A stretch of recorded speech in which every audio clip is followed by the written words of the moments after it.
अस्सलाम वालेकुम दोस्तों, कैसे हैं आप? उम्मीद करता हूं कि आप सब खैरियत से होंगे। आज हम बात करेंगे बिटकॉइन और इथेरियम के बारे में, क्रिप्टो मार्केट और आपकी ग्लोबल फाइनेंशियल मार्केट्स को देखेंगे कि अगर कोई अपॉर्चुनिटी मार्केट में है तो किस प्राइस पर हम उसको अवेल कर सकें। अब पिछले हफ्ते जो मैंने आपको अपडेट डाली थी, यकीन माने दोस्तों, उसमें बीटीसी और इथेरियम की ए टू जी सारी ट्रेडिंग स्ट्रेटजी मैंने आपके साथ शेयर कर दी थी, स्पॉट वालों के लिए भी और फ्यूचर वालों के लिए भी। स्पॉट वालों से मैंने यही कहा था कि यार मार्केट में बड़ा क्रिटिकल जोन आ चुका है 52,700 का। अब आप खुद देखें, पिछले हफ्ते नंबर मैंने आपको दिया था, पूरा वीक इस नंबर पर आपकी स्ट्रगल हुआ है और मार्केट वो ब्रेक नहीं कर पाई। आप 4 घंटा तो छोड़े, 1 घंटे की भी क्लोजिंग मार्केट में नहीं आ रही। और हम अगर अपनी बात करें या मैं अपने क्लाइंट्स की बात करता हूं तो यकीन माने इस एक हफ्ते में हम लोगों ने बीटीसी में से बहुत ज़्यादा शॉर्ट सेलिंग के ट्रेड लिए हैं। ठीक है, मेरे अगर पर्सनली अगर हम बात करें तो अनकाउंटेबल ट्रेड्स लगे हैं, 600 पॉइंट के, 800 पॉइंट के, 1000 और 1500 पॉइंट के भी ट्रेड लगे हैं। 52,600 से शॉर्ट सेलिंग, 52,500 से शॉर्ट सेलिंग, 51,000 पर निकल जाना, 51,300-400 पे निकल जाना। और ये चीज़ मैंने आपको काफ़ी बार समझाई है कि जिस तरह की मार्केट में मूवमेंट होती है, आप उसी हिसाब से ही मार्केट में ट्रेड लेते हैं। अब अगर आपको मार्केट 4-5 हज़ार की मूवमेंट नहीं दे रही तो इसका ये मतलब तो नहीं है कि आप फिर ट्रेड ही ना करें। लेवल अगर आपको मार्केट में आता है उसको ट्रेड करना मस्ट हो जाता है हमारे कानून में। ठीक है दोस्तों, अब इसके अलावा इथीरियम की एक स्ट्रेटजी मैंने आपको बताई थी। अब काफ़ी सारे दोस्तों ने मुझे डीएम करके पूछा था टेलीग्राम से कि यार सर, मार्केट 2700 की चल रही है भाई, आप 3000 का टारगेट दे रहे हो, बहुत लंबा चौड़ा टारगेट है। भाई मैंने आपसे पिछले हफ्ते भी कहा था कि इथीरियम अगर बीटीसी अपनी सप्लाई जोन तक जाता है तो इथीरियम डबल स्पीड से फिर निकलता है। और उसमें इतनी आसान मैंने आपको स्ट्रेटजी बताई थी, यकीन माने आप जाकर पिछली वीडियो खुद देख लें। उसमें मैंने आपसे कहा था कि 2740 के ऊपर 4 घंटे या 8 घंटे की अगर आपकी मार्केट ट्रेड होती है इथीरियम में 2740 के ऊपर, तो दूसरा बीच में फिर कुछ भी नहीं है, 2980 और 3000 से पहले। आप जाकर पिछली वीडियो देख लें, जिन भाइयों को नहीं समझ आई है तो वहाँ पर आपको समझ आ जाएगी। आज मार्केट में पूरे 3000 लग चुके हैं, ज़बरदस्त टाइप का लेवल था। पर्सनल परचेजिंग में उसमें लगी हुई थी, बीटीसी में शॉर्ट सेलिंग कर रहे हैं क्योंकि भाई उसका लेवल अवेलेबल है, और जब तक वो अपनी प्राइस के ऊपर क्लोजिंग नहीं देता तो शॉर्ट सेलिंग तो मार्केट में लगेगी। अब बुलिश ट्रेंड है, लेकिन बुलिश ट्रेंड में जब आप मेजर रेजिस्टेंस पर या सप्लाई पर पहुंचते हैं तो फिर जिस हिसाब से मार्केट में आपकी मूवमेंट होती है आप उसी हिसाब से ट्रेड करते हैं मार्केट में। डिमांड हमें बीटीसी की बिल्कुल नहीं मिली पिछले हफ्ते, लेकिन सप्लाई बार बार मिली है। पर्सनल ट्रेड मेरे ख्याल में मुझे कोई 15-16 ट्रेड हमारे लग चुके हैं, और इसी तरीके से हमारे क्लाइंट्स भी जितनी बार, यकीन माने 52,500 पे आपकी मार्केट आई है, हम लोगों ने शॉर्ट सेलिंग की है मार्केट में ज़बरदस्त टाइप की दबा कर। तो लेवल तो 1 टू 1 बहुत ज़बरदस्त टाइप के फॉलो हुए हैं, इसीलिए मैं आपसे कहता हूँ कि वीडियो को स्किप ना किया करें भाई। मुश्किल से कोई यार 20-25 मिनट की होती है, फ़जूल में हम लोग बहुत सारी वीडियोस देख लेते हैं। अगर आप इसी वीडियो को पूरे तरीके से समझ लेते हैं तो यकीन माने आपको बार बार पूछने की ज़रूरत ही नहीं पड़ती। तो नए जो हमारे मेंबर्स हैं उनको शायद समझने में थोड़ा मुश्किल हो, क्योंकि यहाँ पर जो ट्रेडिंग होती है हमारी वो फ्यूचर से रिलेटेड होती है। शॉर्ट टर्म के ट्रेड हमारे चल रहे होते हैं मैक्सिमम हफ्ते के हिसाब से। तो पुराने वाले दोस्तों को हमारे ज़बरदस्त टाइप की समझ में आ रही है, लेकिन जो नए जिन्होंने हमें डिस्कॉर्ड पर ज्वाइन किया है, मेरे ख्याल में उनके समझ में अभी नहीं आ रही। तो आप बिल्कुल जुड़े रहें, इंशाल्लाह ज़्यादा आपको कितना हो, कोई 2 हफ्ते लग जाएंगे और या महीना, इसके बाद जो बातें आपको बता दी जाएंगी यकीन माने आप भी उसको समझेंगे और ज़बरदस्त टाइप के ट्रेड भी करेंगे और पैसा ही बनाएंगे। दोस्तों हमारे पास जियोपॉलिटिकली बहुत कुछ हो रहा है, और यकीन माने एक इवेंट हमारे पास हुआ था तकरीबन आपके अगस्त के महीने में, पिछले साल की बात हो रही है 2023 की। ये हवाई की वीडियो थी, उस टाइम में मैंने इसको कवर किया था आपकी वाइल्ड फायर्स के बारे में। ठीक है, तो उसमें पूरा जो है ना, हवाई में एक जगह का नाम है मोवाई मेरे ख्याल में, वहाँ पर आग लगी थी। कहने को वाइल्ड फायर थी, लेकिन अभी एक रिसेंटली सिमिलर इंसिडेंट हुआ है चिली में। जिन दोस्तों को ये चीज़ें पता है वो कमेंट में मुझे ज़रूर बताइएगा।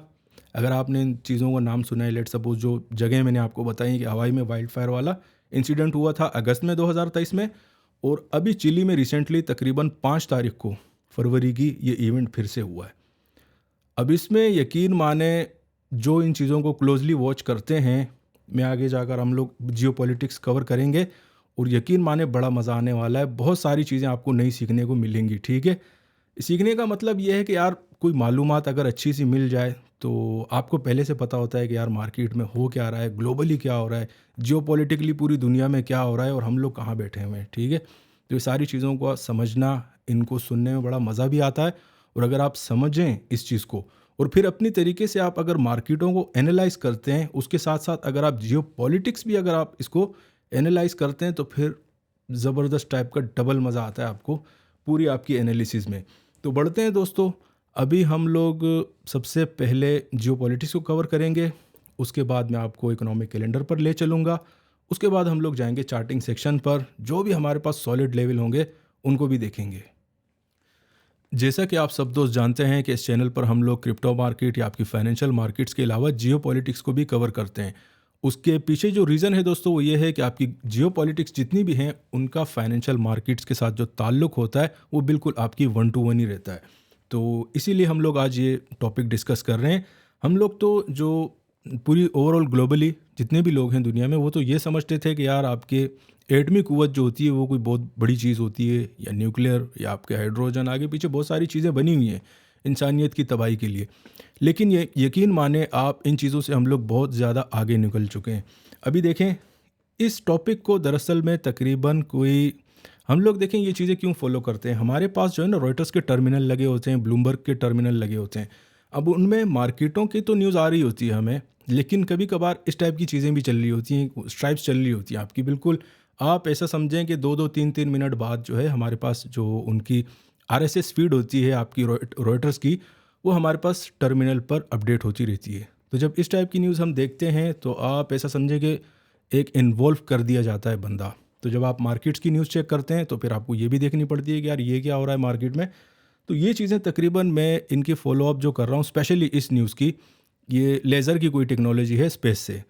तो ये हमारे पास चाइना की तरफ से सबसे पहले आया था 2011 के बारे में, मुझे याद है अच्छी तरीके से कि इस टॉपिक को हमने छेड़ा था उस टाइम भी, और इसके बारे में तहकीक कर रहे थे। आज दोस्तों अभी तक यकीन माने कि पिछले साल तक तो इसके बारे में कुछ इतना ख़ास पता नहीं चला कि यार ये ऐसी ऐसी ही बात थी जैसे कि सुनी या ना सुनी जो होती है ना, उस टाइप की। लेकिन अब जो इवेंट हो रहे हैं ना दोस्तों, पिछले साल एक इवेंट हुआ था जैसे मैंने आपको बताया था हवाई का, और इसके बाद अभी जो चिली में हुआ है, तो यकीन माने इससे बहुत सारे जो हमारे एनालिस्ट हैं उनके भी कान खड़े हो गए। तो स्पेस वार की मैं आपसे लास्ट टाइम भी मैंने आपसे कहा था कि दुनिया में बहुत सारी चीज़ें चल रही हैं। तो ये आप देख लें CNN, और ये आपको गार्जियन पे भी मिल जाएगा, न्यूयॉर्क टाइम्स पे भी ये न्यूज़ आपको मिल जाएगी। अब इसमें बता रहे हैं कि Russia attempting to develop nuclear space weapon to destroy satellites with massive energy waves, sources familiar with intel says.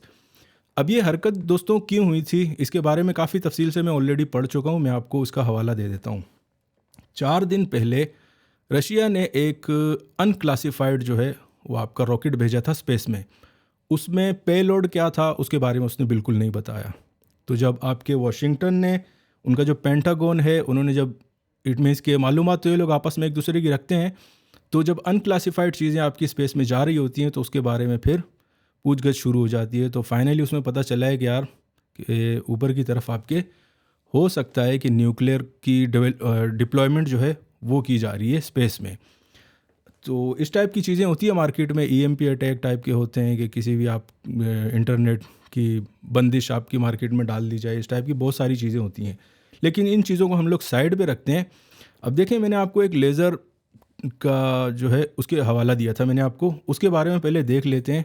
ये 2018 का आर्टिकल है और उस टाइम में गार्जियन में भी छपा था, रॉयटर्स पे हमें इसको हिंट मिली थी। तो इसके बाद बार बार ये हम इसको फॉलोअप फिर करते रहते हैं।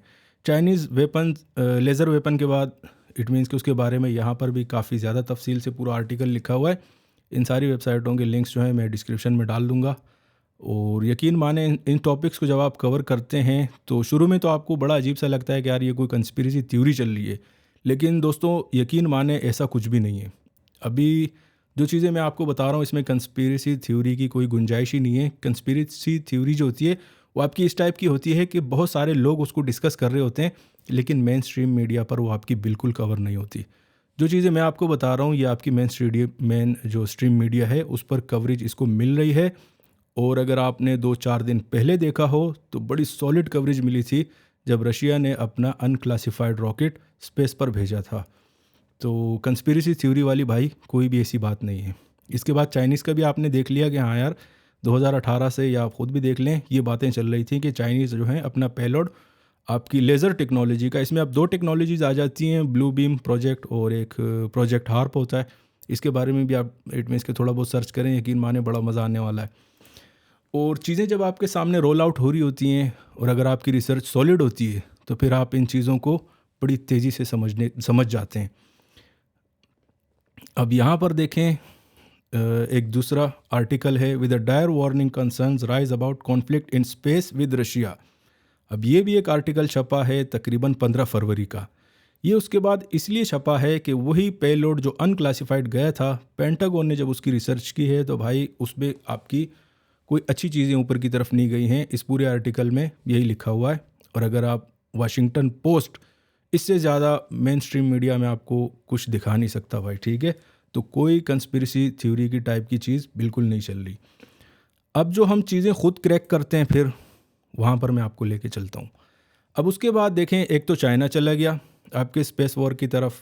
इन चीज़ों के बारे में काफ़ी टाइम से बातें चल रही थी, लेकिन अब ये आप ऐसा समझें कि रोल आउट हो रही है चीज़ें और मेन स्ट्रीम मीडिया में आ रही हैं। यहाँ पर भी आप देखें, ये तकरीबन 2021 का आर्टिकल है। सिर्फ चाइना नहीं है, रशिया भी लेकर जा चुका है अपना।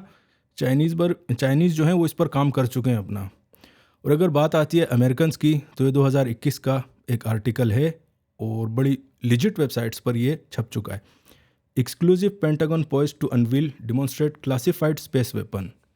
तो ये भी अपनी कार्रवाई जो है डाल चुके हैं। इसका मतलब है कि 3 जो बड़े ममालिक हैं ये स्पेस और इस टाइप की चीज़ें ये ऑलरेडी कर चुके हैं। अभी जो मुझे लग रहा है ना, आप ऐसा समझें कि इसकी टेस्टिंग चल रही है।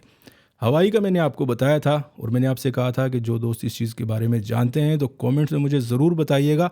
अपनी राय जो आपकी होती है ना, और ये सवाल करना, ये बड़ी एक ज़बरदस्त टाइप की चीज़ें होती हैं। अब हमारे दोस्त इस टाइप की चीज़ों को क्यों नहीं फॉलो अप करते?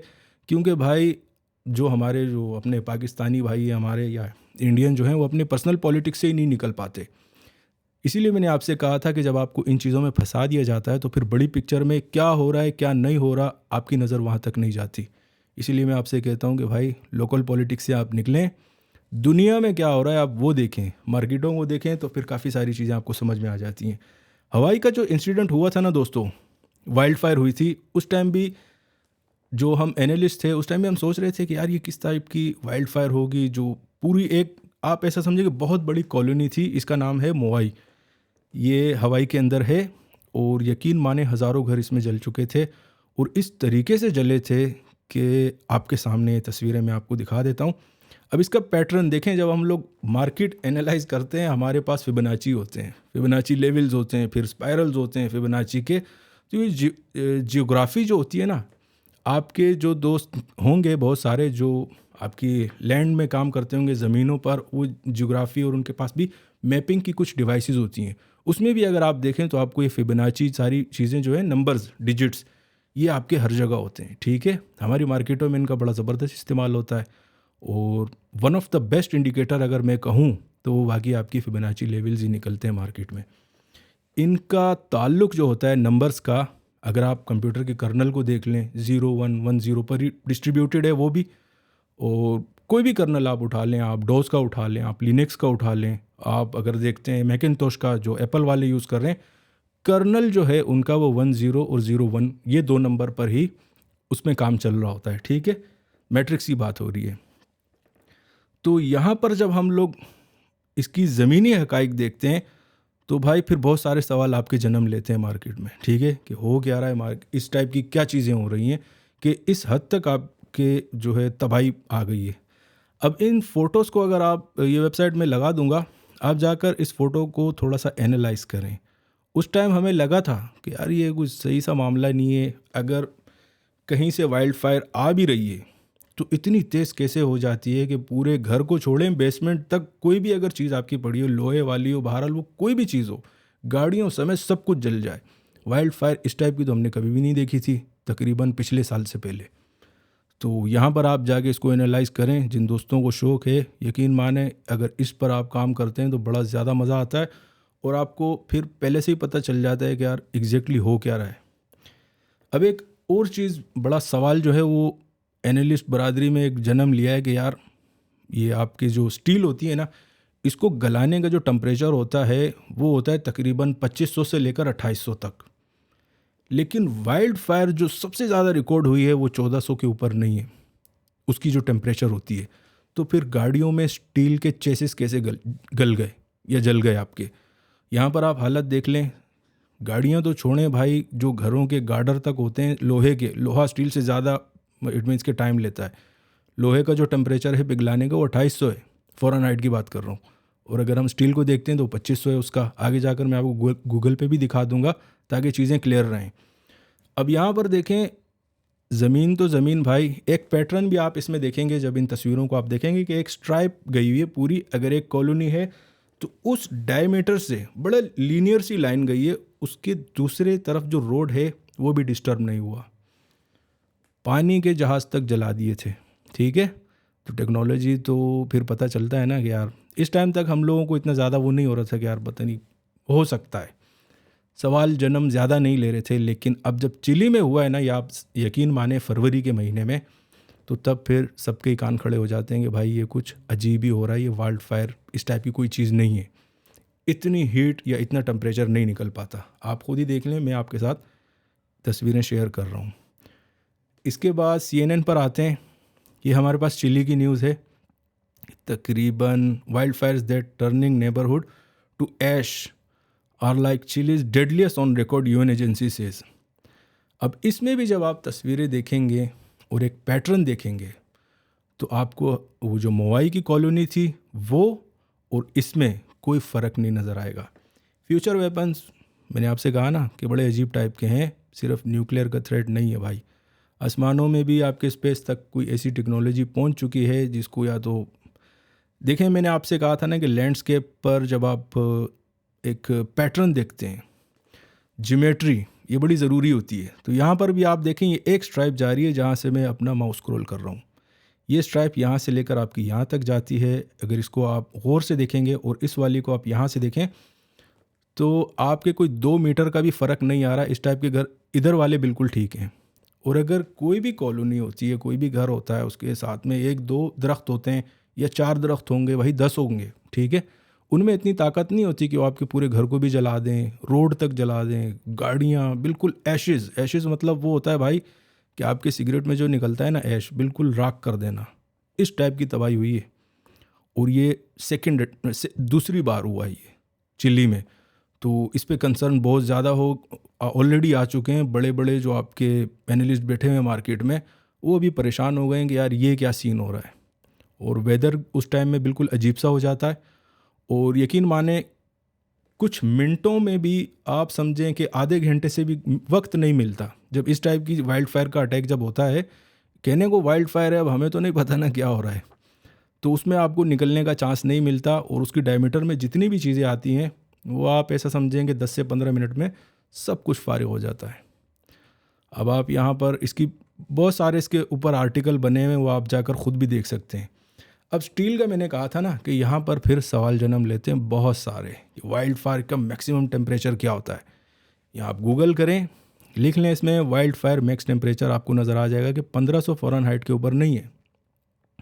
लेकिन हमारे पास गाड़ियाँ तो छोड़ें भाई, पानी के जहाज़ भी गल चुके हैं, स्टील लोहा सब कुछ गल चुका है उनमें। स्ट्रक्चर हल्का पुल्का बाकी होता है, पीछे कुछ भी नहीं होता।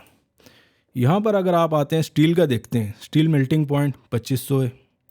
उसके बाद अगर आप जाते हैं आयरन, मुझे लग रहा था कि स्टील जो है वो आयरन से ज़्यादा टाइम लेता होगा, लेकिन गलत था। आयरन स्टील से ज़्यादा टेम्परेचर उसको चाहिए होता है। 2800 फ़ारेनहाइट पर आपका जो लोहा है ये गलता है। इसके अलावा मैंने आपसे कहा था ना कि फिबोनाची जो है इसका यूज़ तकरीबन आपकी अगर सही डिजिट्स या नंबर में आप होते हैं तो फिर आपके ज़मीन के पैमाने करने, आगे पीछे जितनी भी चीज़ें होती हैं, हवा का रुख देखना, या आपकी समंदर में अगर कोई टोर्नेडो बन रहा है, तो ये सारे स्पाइरल जो होते हैं आपके, ये फिबोनाची के नंबर्स या डिजिट्स को लेकर ही इनकी आप ऐसा समझें कि आदाद निकलते हैं। तो इसके बारे में भी अगर आप देखेंगे तो गूगल भाई यहाँ पर भी कह रहे हैं कि भाई इनका इस्तेमाल आपकी ज़मीन को जो भी है उनका साइज़ मुतय्यन करते हैं उसमें भी यूज़ होते हैं ये। और मैंने आपको बता दिया कि समंदर और आगे पीछे इसका इस्तेमाल बहुत ज़्यादा है। तो ये एक टॉपिक था दोस्तों, मैंने सोचा आपके साथ शेयर कर लूँ। जियो पॉलिटिक्स में भाई हमारे पास बड़ी अजीब अजीब की हरकतें हो रही हैं। अब देखें, मैंने आपसे कहा था ना कि रशिया की तो न्यूक्लियर की बात कर रहे हैं, लेकिन चीज़ें भाई न्यूक्लियर से भी बहुत ज़्यादा आगे चल चुकी हैं।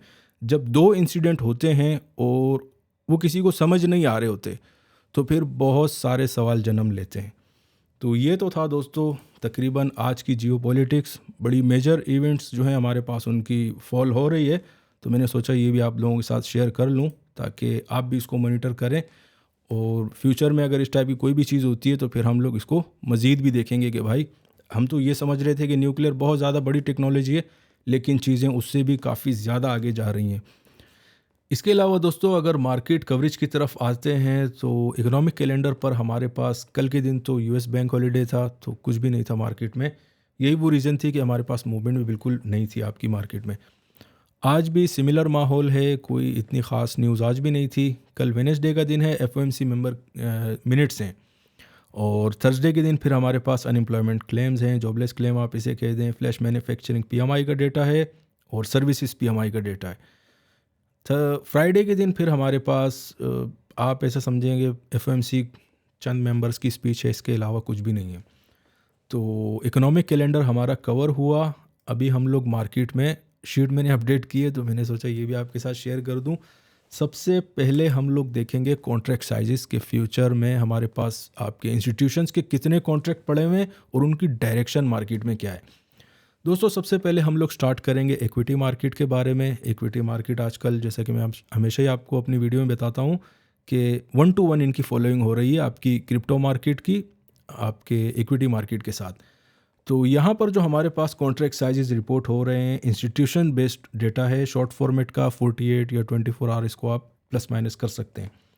9,61,000 कॉन्ट्रैक्ट्स जो हैं यहाँ पर अभी बैंक पर पड़े हुए हैं, और शॉर्ट सेलर्स या शॉर्ट की तरफ आप फ्यूचर कॉन्ट्रैक्ट्स देखते हैं तो उसका डेटा हमारे पास रिपोर्ट हो रहा है इक्विटी मार्केट को लेकर तकरीबन 4,13,000 कॉन्ट्रैक्ट्स।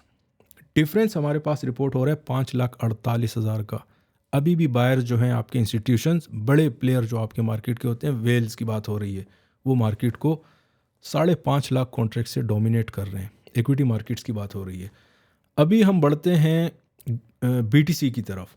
बीटीसी में दोस्तों अगर इंस्टीट्यूशंस की बात करें, यकीन माने मैंने आपको कई बार मैं आपसे कहता हूँ कि चार्टिंग से ज़्यादा ये सेक्शन बड़ा ज़रूरी होता है। इससे इस चीज़ का आपको पता चल जाता है कि यार मार्केट में एक्चुअल डायरेक्शन क्या है। तो हमारे पास अगर इंस्टीट्यूशंस की बात करें, 0 कॉन्ट्रैक्ट्स अभी तक उनके पास शॉर्ट सेलिंग में कुछ भी नहीं है। टोटल जो कॉन्ट्रैक्ट साइज आ रहे हैं वो 1,43,000 ओपन कॉन्ट्रैक्ट्स हैं आपके फ्यूचर और ऑप्शंस के। और अगर लेवरेज ट्रेडर्स की बात करते हैं तो हमारे पास 1,10,000 कॉन्ट्रैक्ट्स आ रहे हैं उनके शॉर्ट सेलिंग के। अगर इन दोनों का डिफरेंस देखते हैं तो 33K का डिफरेंस है। 33,000 से आपके वेल्स जो हैं वो अब भी आपकी बाइंग साइड की मार्केट को डोमिनेट कर रहे हैं। तो बायर्स मार्केट में भाई अभी भी ज़्यादा हैं। ठीक है, ये भी हुआ दोस्तों। अभी हम बढ़ते हैं चार्टिंग की तरफ। हमेशा की तरह हम लोग स्टार्ट करेंगे बिटकॉइन के चार्ट से, और करंट मार्केट प्राइस आपकी चल रही है तकरीबन 51,270 की। अब देखें दोस्तों, लास्ट वीक मैं इसीलिए आपसे कहता हूं कि यार वीडियो को बड़ी गौर से देखा करें। हफ्ते में एक ही वीडियो होती है भाई, अगर आप गौर से देख लें तो आपके सारे सवालात का जवाब उसमें होता है। कौन सा लेवल है, उस लेवल के साथ आपने करना क्या है, A to Z सब कुछ मैं आपको बड़े इत्मीनान से, बड़े आराम से और यकीन माने कि बड़े सॉलिड तरीके से समझाता हूँ।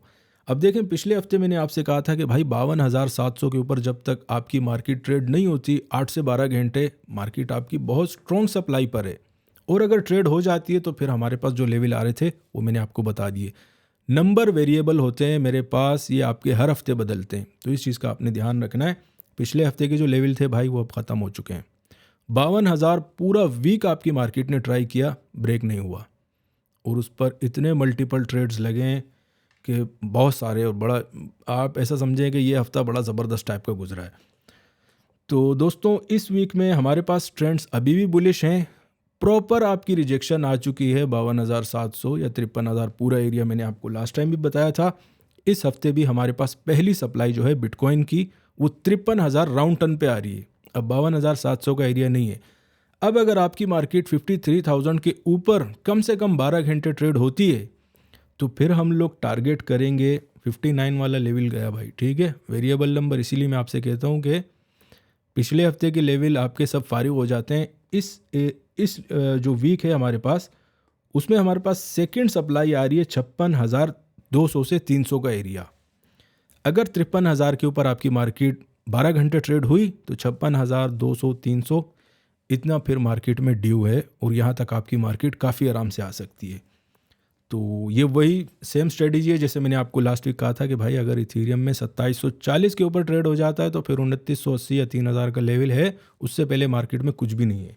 एग्जैक्टली वो लेवल आज मार्केट में हिट हो चुका है, आप खुद भी जाकर चार्ट पर देख सकते हैं। ये भी वैसा ही लेवल है। अगर 53,000 के ऊपर मार्केट आपकी ट्रेड हुई तो निकल जाएगी, अगर नहीं होती भाई तो जितनी बार मिले मार्केट में शॉर्ट लगेंगे। पर्सनली मैंने आपको बता दिया, बहुत सारे हम लोगों ने मार्केट में शॉर्ट किए हैं, छोटे मोटे ट्रेड बहुत सारे लग चुके हैं। इस वीक में पहली सप्लाई 53,000 की है बीटीसी की, सेकंड सप्लाई 56,200 से 300। डिमांड की अगर बात करते हैं भाई तो एक हल्की डिमांड है 50,000 के आसपास, इतनी सॉलिड वाली नहीं है। सॉलिड वाली डिमांड जोन आ रही है दोस्तों हमारे पास 47,700 की, इस हफ्ते की पहली डिमांड जोन है। सेकंड डिमांड की अगर बात करें तो 44,500 तक। अब देखें टारगेट बड़े बड़े हैं। लास्ट टाइम भी इथीरियम में 2700 की मार्केट थी, 3,000 का टारगेट दिया था भाई, हिट हो गया। 300 पॉइंट मिले ना तो बड़ा टारगेट होता है तो आएगा। अगर आपकी मार्केट लेवल को रिस्पेक्ट देती है तो फिर आपकी मार्केट में मूवमेंट बढ़ जाती है। इस चीज़ को आपने ध्यान में रखना है। इसीलिए हमारे पास डिमांड और सप्लाई लेवल्स में काफ़ी ज़्यादा फ़र्क है। फिर से एक बार बता देता हूँ, ट्रेंड हमारे पास बहुत सॉलिड बुलिश है। कॉन्ट्रैक्ट साइज मैंने आपको बता दिए थे, लेकिन 52,700 एक ऐसा एरिया है भाई, 53,000 अभी आप कहें वो ब्रेक नहीं हो रहा। मार्केट में बार बार आप ऐसा समझे पूरा हफ्ता ही रिजेक्शन आई है वहीं से ही। यहाँ पर आप खुद भी देख सकते हैं, ये डेली का चार्ट है मेरे पास। तकरीबन पूरा हफ्ता 52,700 से मार्केट में बार बार रिजेक्शन आई है। इसीलिए मैंने आपको लास्ट वीडियो में कहा था कि भाई ये बड़ा सॉलिड एरिया है। अगर जिन दोस्तों ने स्पॉट में पोजीशन ली है, आधी तो कम से कम निकाल दो, क्योंकि अगर यहाँ से लेवल हमारे पास फर्स्ट डिमांड ब्रेक हुई तो मार्केट आपकी फिर सेकेंड डिमांड तक भी जा सकती है और आप ऐसा समझेंगे 41,000 तक भी रास्ते खुले हुए हैं फिर, ठीक है। इस चीज़ का आपने मार्केट में ध्यान रखना है। ट्रेंड्स बुलिश हैं लेकिन करेक्शन भी मार्केट में ड्यू है। ये तो था एक सिनेरियो। सेकंड सिनेरियो मैंने आपको शुरू में समझा दिया कि अगर 53,000 के ऊपर 12 घंटे ज़्यादा नहीं आपकी मार्केट ट्रेड हुई तो 56,000 तक काफ़ी आराम से जाएगी। तो उम्मीद है दोस्तों आपको बीटीसी का सब कुछ समझ में आ चुका होगा। करंट प्राइस भी आपको बता दी, जो लेवल्स थे वो भी आपको बता दिए, ट्रेडिंग स्ट्रेटजी मैंने आपको बता दी। शॉर्ट करने से बिल्कुल नहीं मना कर रहा, लेवल मिले। लास्ट वीक भी मैंने आपसे कहा था भाई ज़बरदस्त टाइप की शॉर्ट सेलिंग लगेगी, सिर्फ 8 से 12 घंटे ही वेट करना है ना। अगर 53,000 के ऊपर ट्रेड होती है तो आप निकल जाना छोटा मोटा ऐसे लेकर, अगर नहीं होती तो आप अपना ट्रेड होल्ड पे रख सकते हैं। तो बीटीसी का भी A to Z सब कुछ समझ आ चुका होगा उम्मीद करता हूँ दोस्तों से। अभी हम बढ़ते हैं इथीरियम के चार्ट पर। इथीरियम की करंट प्राइस 2910 चल रही है भाई, और हाँ 2910 ही चल रही है। और आज के दिन पूरे 3,000 का लेवल ट्राई हुआ है। लास्ट वीक की वीडियो आप खुद जाकर देख लें, उसमें मैंने आपसे कहा था 2740 के ऊपर अगर 4 से 8 घंटे ट्रेड हुई तो आपकी मार्केट 2980 से पहले कुछ भी नहीं है। एग्जैक्टली आज आप देख लें 3,000, मेरे ख्याल में 2999, सिर्फ $1 ही बचा है, पूरे 3,000 लग चुका है मार्केट में इथीरियम पर। तो बड़ा सॉलिड लेवल था और बड़ी सॉलिड स्ट्रेटजी थी जो मैंने आपको इथीरियम की ट्रेड करने की बताई थी। और मैंने आपको साथ में ये भी कह दिया था कि अगर बीटीसी अपनी सप्लाई तक जाता है, जब वीडियो बना रहा था उस टाइम मेरे ख्याल में 51,000 चल रही थी प्राइस, लेकिन मैंने आपसे कहा था कि अगर मार्केट सप्लाई की तरफ जाती है तो इथीरियम फिर डबल स्पीड में जाएगा। अगर 8 घंटा कम से कम ये ट्रेड हुआ अपने 2740 के ऊपर, तो आज आप देख सकते हैं भाई, कल भी मार्केट ने मेरे ख्याल में इथीरियम ने कोई 2960-50 का तो लगाया था, आज 3,000 पूरे लगे हैं। और इस वीक में जो लेवल हैं वो मैं आपको बता देता हूँ। इस वीक में यकीन माने हम लोग पहली सप्लाई के ऊपर ट्रेड हो रहे हैं भाई, वो लेवल ब्रेक हो चुका है। तो स्टार्ट करते हैं हम लोग डिमांड से ही। हल्की डिमांड है हमारे पास एक अच्छी खासी 2600 के आसपास आ रही है, और जो फिर प्रॉपर डिमांड मार्केट में आ रही है तकरीबन 2500 के आसपास, ठीक है। अभी आप ये नहीं सोचेंगे यार 2900 की मार्केट चल रही है तो डिमांड इतनी दूर क्यों है। भाई जब लास्ट टाइम वीडियो बनाई थी तो 2700 की मार्केट थी, 3,300 पॉइंट ऊपर आई है। तो इस मूवमेंट को भी आप समझने की कोशिश किया करें दोस्त। अभी हमारे पास जो फर्स्ट सॉलिड वाली डिमांड है भाई वो है तकरीबन 2480 से लेकर 2500 पूरा एरिया, बीच में हल्की डिमांड है 2600 की।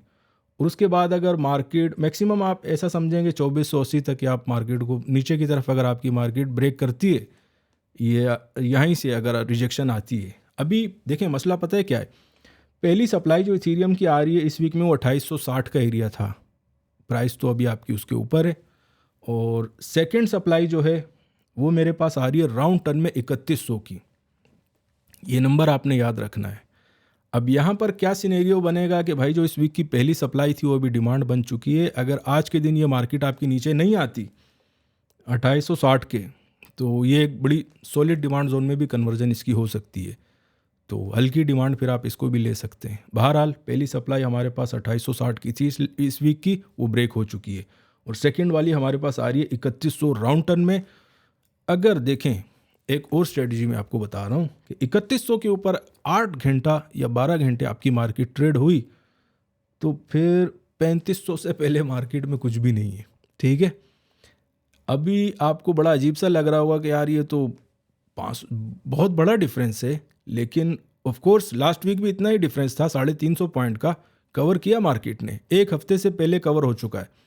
मेरे ख्याल में लास्ट वीक में जब मैंने वीडियो बनाई थी वो बुध का दिन था, तो अभी तो बुध नहीं आया, एक दिन बाकी है, लेकिन मार्केट आपकी ज़बरदस्त टाइप की मूव दिया है उसने, पूरे 3000 लगे हैं मार्केट में, ठीक है। तो ये आप ना सोचा करें कि यार मार्केट इस प्राइस पे नहीं आ सकती, भाई अगर वो क्लोज हो रही है एक अच्छी जगह पे वो जाएगी। और इथेरियम वैसे भी मैंने आपको कहा है कि बड़ी स्पीड से जाता है ये, क्योंकि इसमें वॉल्यूम कम रहता है और ट्रांजेक्शन ज़्यादा लगती हैं। और कल की अगर बात करें, आज भी इथेरियम में तकरीबन $22 बिलियन तक के वॉल्यूम है, 24 आवर वॉल्यूम। BTC में भी इतना ही है, 25 बिलियन रिपोर्ट हुआ था जिस टाइम मैंने देखा था शाम में, तो लाइव वॉल्यूम मैंने देखा था।